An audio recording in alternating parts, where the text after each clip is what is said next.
about this? Evgeny Kuznetsov placed on unconditional waivers by the Hurricanes for the purpose of terminating his contract. Hurricanes GM Eric Tulsky said, quote, ultimately, both sides agreed this was the best course of action for both the player and the team. Kuznetsov expected to sign with a KHL team and return back home to Russia. Kuzi had 6 points in 10 playoff games for the Canes after being dealt from the Capitals in the spring. Are you surprised by this? Because it felt like initially this might be a good fit for him down there in Carolina. Yeah, I mean, you know what, I don't know if I'd say surprised. We know that Evgeny Kuznetsov has gone through some things, and personally, and you know, he's had some hiccups in his career, some of that due to those obstacles, and you know, he looked very happy when we were talking to him since he got to Carolina. He seemed very happy, but you know, maybe this is just part of the next step, and you got to do what's right for you individually as a player. And he's been around a long time. He's had a great career, you know. And you look at some of the things he's accomplished. Does this mean it's done in the National Hockey League? No, I don't think necessarily. I mean, you always have the opportunity, but this was just probably something that internally was the best thing for him. Yeah. And, you know, Evgeny Kuznetsov has kind of become now, he's almost like a specialty player, and that's kind of how he was for Carolina. He's just brought in to really help out their power play. You know how he is on that shootout, right? He could slow it down. He's pretty much money every single time with that. But, yeah, this is good on him. Whatever makes him happy and what him and his family need right now. But, yeah, I guess the unconditional waivers was something I guess we didn't really expect right now. You think back to 2018 when they won the Cup. He could have easily been that Conn Trophy winner, right? He was unbelievable in the playoffs for the Washington Capitals. Well, we wish him the best in whatever comes next for him.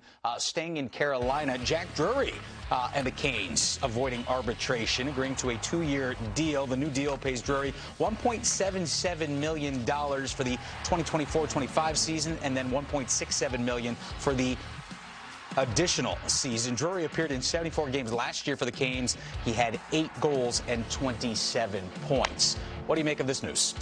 He was just one of those players who understands the system there. He's gotten an opportunity to play here. You can see him. He can move up and down your lineup in different spots. So, yeah, it's great. It's fantastic. I mean, this is a team that's still trying to shape up in different ways because they've lost a lot. Like, they've lost a lot this offseason. And so you see right where Jack Drury is slotted right there, that he's probably going to get much more of an opportunity. And that's all part of the just growing up with an organization and playing and getting more experience. So I look for him to get those reps. But I think the Carolina Hurricanes are always looking to make some moves and adjustments.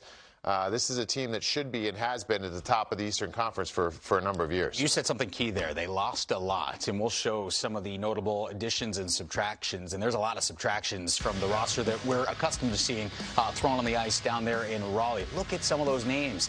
Gensel, short time frame there, but he was a big piece of that lineup. Brett Pesce, Brady Shea, Turbo, Tara Vinen. I mean, you go up and down this list right here. What direction are the Carolina Hurricanes heading in right now, do you think? Yeah, I expect right now, and I like a lot of those additions on the left, but having additions on paper or on your screen in this case are great until you got to get it to gel on the ice. And that's been the best thing for this Carolina team over the last number of years. Their identity, we've known what it is. We know who they are. And they just seemed everybody fall in place very smoothly. Well, that's going to be a challenge here with some of the guys that there's a lot of new guys coming in and a lot of really good players going out. And you look up there on that list, there's that uncertainty with Marty Necas. What's happening with him? What's the future look like with him? Is it going to be there in Carolina? You know, can he find more consistency in his game, find other elements that he needs to have to help this team get over the hump? And Tara Vinen, he's been a very serviceable player for this team for a number of years. They lose him, he goes back to Chicago. And that's a lot of points off the board there. So I'm very interested to see, J-Mo, where this organization goes. Whether it's leading up to camp, a lot of times coming out of camp, you want to see if the young players are ready to make a bigger impression, maybe some young players to make the team.